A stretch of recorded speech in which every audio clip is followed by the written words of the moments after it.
Newsfirst Newsline with Faraz Shaukatali. Hello, and it's a wonderful morning and a very warm welcome to Newsline. It's great to be back, broadcasting, of course, live from the Newsfirst studios in Dawson Street in Colombo. And joining us on the set this morning to discuss two matters that are very much on the minds of the people is Mr. Rusripala Tennakoon, that senior banker, amongst other things, trade unionist. Very good morning to you, Mr. Rusripala. Good morning, Faraz. You're welcome back. Thank you very much. It's wonderful being back, of course. And before we start the proceedings of the day, apologies for the slight delay in starting this morning, but we must bear in mind that today, this morning, hundreds of thousands of young boys and girls woke up and hit the internet to find out the O-level results. And many congratulations to those who've done so superbly well, and everyone actually. And many congratulations to the people in charge of the website, because from 5 o'clock this morning it must have been taking many a hit, and it worked perfectly well according to reports that we are getting. So well done to the students and to the technical team behind that website. Excellent work. Now then, Mr. Rusripala. Yes. Excellent work too on the part of President Maithripala Sirisena. His appointment of the Presidential Commission of Inquiry to look into the issuance of bonds by the central bank has been one of the better things that this administration has achieved. Yes. Of course it doesn't come under him, it isn't under his purview, and when he did, having watched the proceedings, announced the Commission of Inquiry, I think there was some trepidation. But judging by the information that is coming out, what do you rate it as, the Commission of Inquiry? I think it's an excellent bit of work that we saw under this government. Something very, very positive, something very in keeping with the minds and the thinking of the people of this country. Because the Commission is addressing an issue which concerns almost, a large sector of the people who were alert to what was going on due to the various comments and the role that was played by the media and the social groups. They wanted to know exactly from authoritative sources as to what exactly has happened. So now, gradually, every day, day by day, we are hearing things, we are getting the evidence is being led from all parties, and from what we have heard so far, it's an excellent bit of work, because all what amounted to conjectures and suspicions and doubts in the minds of the people are getting absolutely cleared. I'm so glad that you're saying that, because especially our network came in for a lot of flack for having followed this matter so closely, and there were many a claim. But every bit we said has stood up the test of time. Exactly. And it is now standing up in effectively a court of law. Exactly. And this Special Commission of Inquiry. So, for all those people who say that it was boring, well, it can't be that boring, not when the public's money is at stake, and a significant amounts too. Now then, Mr. Rusripala, there is this concern that the EPF has lost something like 9.5 billion rupees as a result of this scandalous bond saga. Yes. What can we do about it? Now, Faraz, you will remember very clearly when the media was commenting on this matter, particularly this channel, we mentioned about this the fraudulent dealings with the EPF. The EPF was like a waiting customer. Exactly, and people hardly believed it. Whether they had doubts as to such a thing could happen. Indeed. But now, what we learn is that the central bank has initiated its own investigative processes inside the internal investigations, And those reports are reportedly placed before the Board of Government, the Monetary Board of the Central Bank. And, we are getting information, from here and there.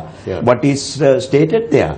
The whistle is blowing lovely, nice and loud. No, I mean that apart. The coincidences, the exact figures that we gave to the public, which were being treated as mere conjectures and suspicions, are established beyond doubt today. Indeed. And the amount has been very specifically stated as going up to about 9.5 billion rupees. Now, I am saddened by the amount, and I'm saddened by the events, but I'm buoyed by the fact that the media and the the civil society groups have done so wonderfully well, and we must thank them and acknowledge all of them for their assistance. And we mustn't forget the head of our group, who has encouraged us and not put any bars in the way, and it's been no holes barred, everything out there, and we've been able to report diligently and very well as we've done.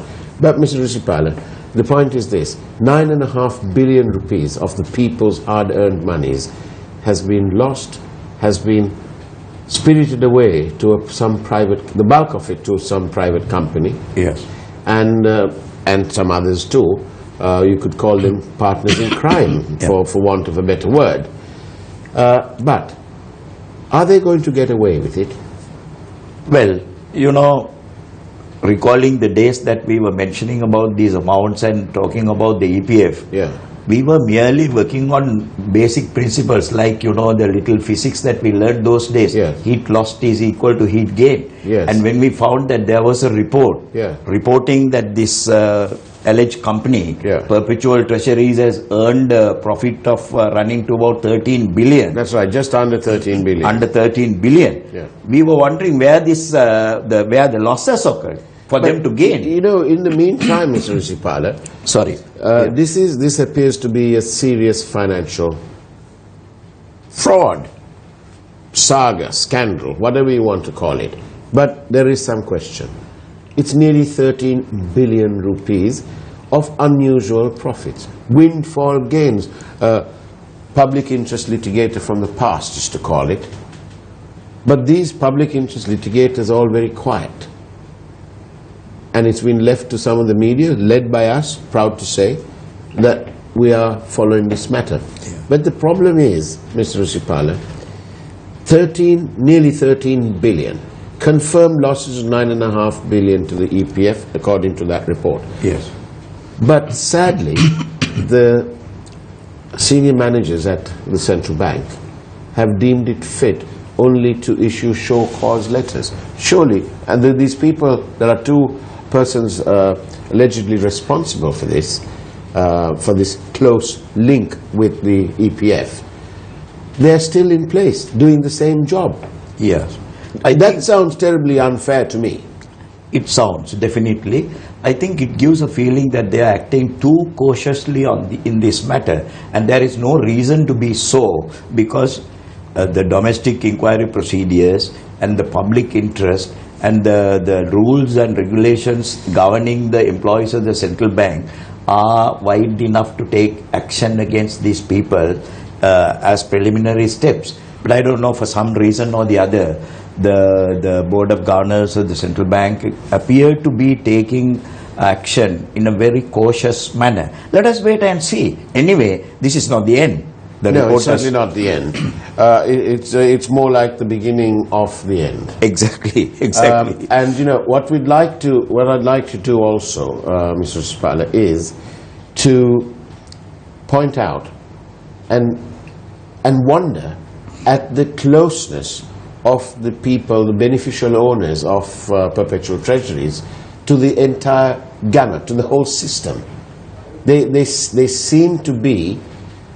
It's amazing the level of patronage that has been apparently extended to them.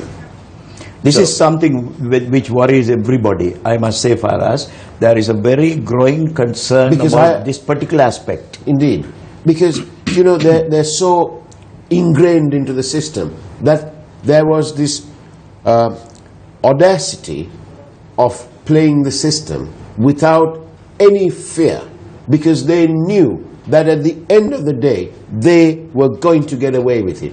And if not for our president, who refused to reappoint Mr. Mahendran and give him his own contract, for all we know, the public would have not been privy to this. He made 501 transfers, we heard from the Presidential Commission of Inquiry. 501 transfers. What on earth was he doing? Exactly. He was treating this as his personal fiefdom. Exactly. Apart from the role that was played by Arjuna Mahendran in this matter, which is now commented and coming to light, surfacing very clearly from the authoritative sources at the commission itself. Indeed. There was also, and there is, an appearance of, that these people, the alleged companies, appear to be above the law. Well, and the extent of their reach is something like an octopus. Definitely. Because they have arms going everywhere. Now we are told that the beneficial owners of this company are also the owners of another business, and that business is setting up a distillery in the east, in Batticaloa. Yes. And that they are getting tax concessions. Yes. I would have thought that a distillery business is the last business on earth that would need a tax concession.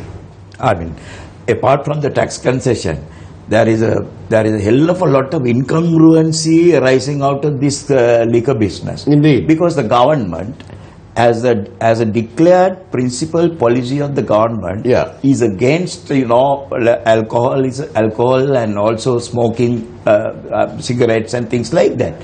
When that is the case, I don't know how on earth that these people are getting a license and also so much of patronage like tax concessions to go into this business. Now, I have on the line this morning the former Deputy Governor of the Central Bank, Dr. W.A. Wijewardena. Very good morning to you, Dr. Wijewardena. Dr. Wijewardena, we have a question for you. Commenting on media reports that this company has been given tax concessions in the east in the setting up of a distillery, could you comment, Mr. Dr. Wijewardena? Is it necessary? The alcohol industry is a very big maker in any country all the time, and as a result, for us, there's no necessity for the government to give any tax concession to the alcohol industry. Instead, it should be the other way about. If a person wants to set up an alcohol industry, he has to pay upfront to the government whatever the franchise money that the person has to give to the government. So, in the Arthasastra of Kautilya, which was published some 2,400 years ago in India, the Kautilya has recommended to the king that when he grants franchise for private people to produce alcohol, king has to collect the money in advance in order to fill up the coffers of the king. So, in this instance, for us, this is totally uncalled for. Yes. If the government has granted a tax concession for any particular firm to set up an alcohol industry in Sri Lanka, and what should have been done is that the person who is going to set up alcohol industry will have to pay the government upfront the amount which the government normally has to collect when it gives such kind of a franchise to a similar firm. What you're saying, Dr. Wijewardena, is that this company should have been made to pay a premium for the privilege of doing business on that. Upfront payment, because it's just like my getting some kind of a franchise. Now, for example, Hambantota Harbour, the Chinese firm is required to pay $1.1 billion to government upfront. Yes. A similar arrangement should have been made in this case also. because if there is a necessity for the government to, for anyone to set up an alcohol industry in Sri Lanka in competition with the prevailing other alcohol producers, he should pay, because it's a license. It's a license that he gets from the government. So we need to pose. He should have been paid upfront. Yeah. And in this case, the providing any tax concessions by way of writing off of the capital expenditure, according to newspapers, amounting to rupees 4 billion, by way of a tax exemption, is totally unwarranted, and it should have been reversed for the benefit of the government. Because so does it? Yes. We have a Can I ask you? For the government to raise revenue in order to maintain its even the basic expenditure programs.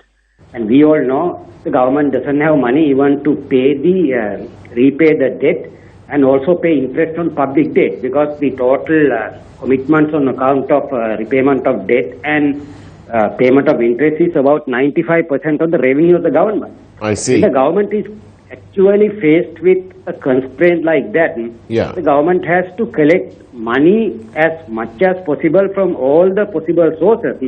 And given that situation, providing a tax concession to alcohol industry, similar to the tobacco industry also, is totally unwarranted by any standards in public finance for us. And Dr. Wijewardena, obviously these concessions was given to them in spite of the fact that there are media reports that 400 million rupees of excise duties were outstanding at the time, and they were only recently paid, I think, after the exposés. So is it fair for me to say to you that this matter is the sole responsibility, or the bulk of the responsibility lies with the Minister of Finance, Mr. Ravi Karunaka? Exactly, Farah. Exactly, because the Minister of Finance would have been used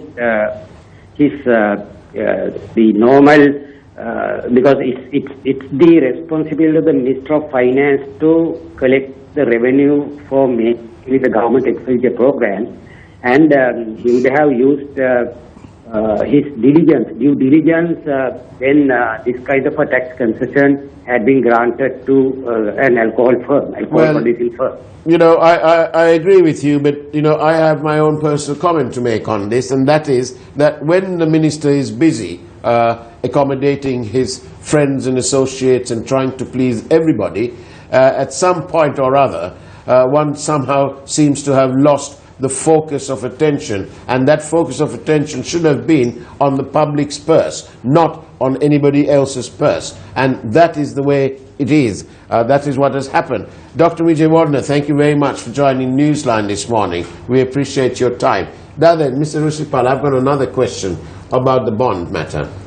How is it, if the Presidential Commission of Inquiry is hearing all these astounding pieces of information on what happened, how is it that a three-member committee appointed by Prime Minister Ranil Wickremesinghe in his, in his fourth time as the Prime Minister of this country, probably the most senior politician in our parliament, he appointed a three-member commission, and they said that everything was fine.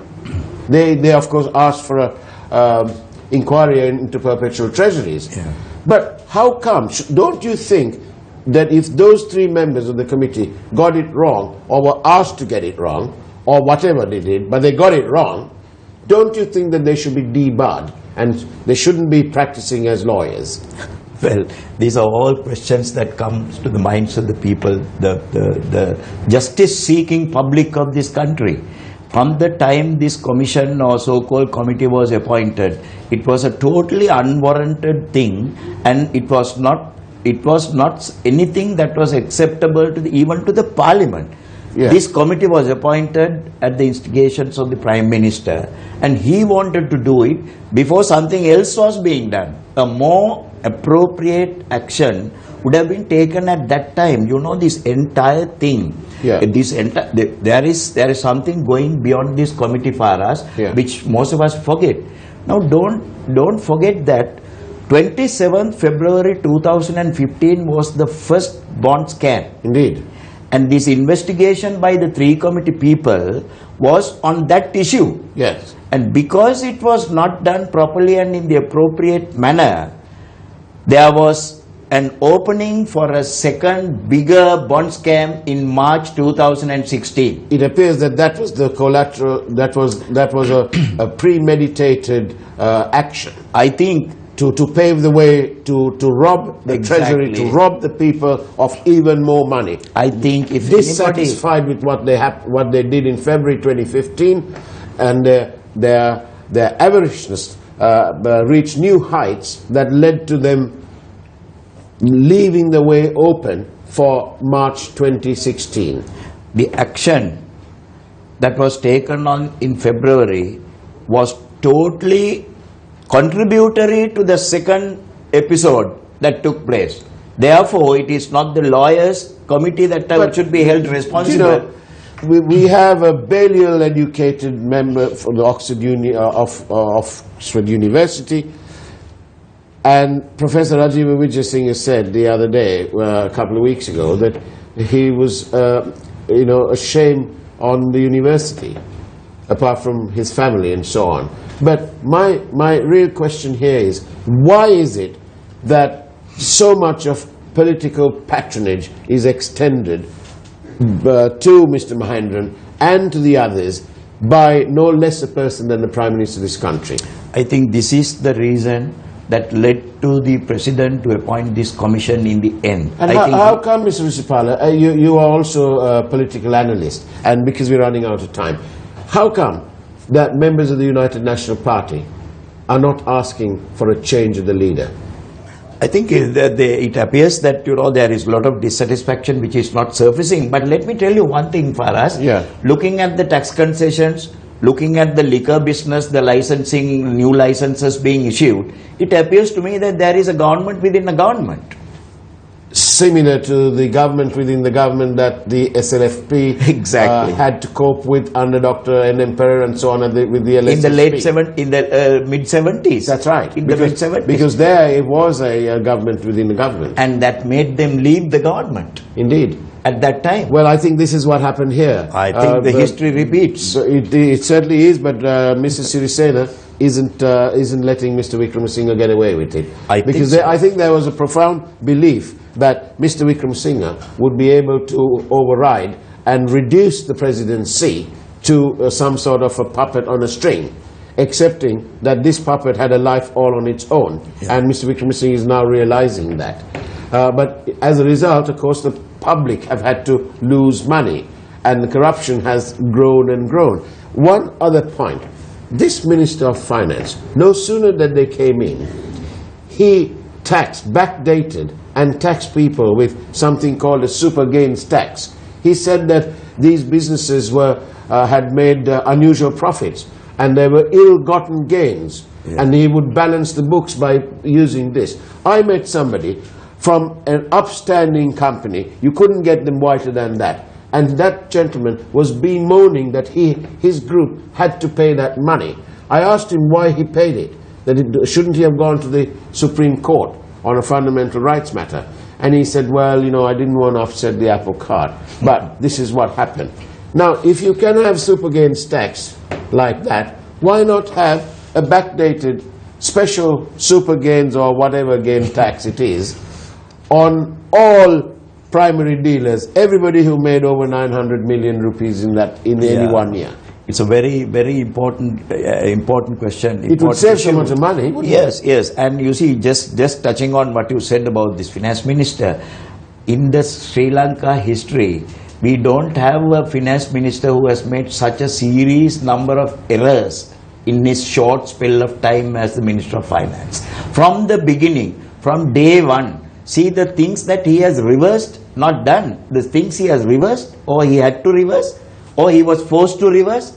I mean, there are finance ministers. We have a history in the parliament. Yes. There are finance ministers who have resigned their portfolio On far less. on far less issues. But here is a finance minister who continues to continue and unabated with all kinds of criticisms. But then again, Mr. Risipala, as we come to the end, we have a Prime Minister who says that he is bringing new laws soon. How can one trust his intentions? One of these new laws he wants to bring in is to tax individuals and corporations without giving any reasons. Yeah. You can't argue. The new proposal means you can't argue with the assessment. Yeah. You can't challenge it. You just got to shut up and pay. Most of these laws... This sounds like another way where we're sinking into the depths of some sort of dictatorship. Yes, and you know, most of these laws that are being prophesied and that are being proposed, I mean, appear to be justifying the past. Indeed. Justifying the past. Now they're trying to bring this something about trying to give legality to something that nobody is questioning the legality about the bonds. Exactly. Is this the way of trying to legalize this wrongdoing? Definitely, the Parliament will have to look at it very, very seriously, and you know, and look at it in a way why these things are required when there is no claim or calamity about this whole thing. But this is indeed a calamity, because we have this Minister of Finance, who's only actually 1/3 a Minister of Finance, yes, because it's split into 3. He was crowned the best finance minister in Asia. It could have cost him a lot. I'm sure somebody somewhere would agree with that line of thinking. Exactly. But exactly, what a wonderful morning it has been. Yes. And Mr. Risipala, as ever, thank you for taking your time to come here and to educate the public on what is going on. My pleasure. Thank you.